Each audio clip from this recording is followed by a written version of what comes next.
ঘূর্ণিঝড় রিমালকে ঘিরে উপকূলীয় বাসিন্দাদের নিরাপত্তায় সব ধরনের কাজ করছে ফায়ার সার্ভিস সহ নিরাপত্তা বাহিনীর সদস্যরা।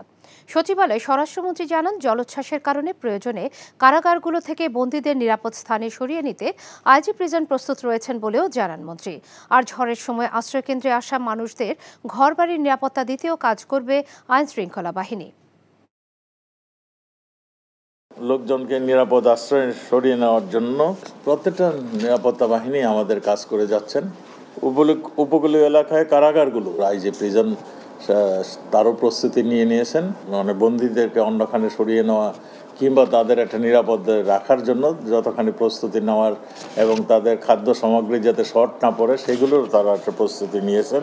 ঘূর্ণিঝড়কালীন কিংবা পরবর্তী সময় লুটপাট নিয়ন্ত্রণে আমি যেটা আগেই বলেছি, আইন শৃঙ্খলা বাহিনী প্রস্তুত আছেন।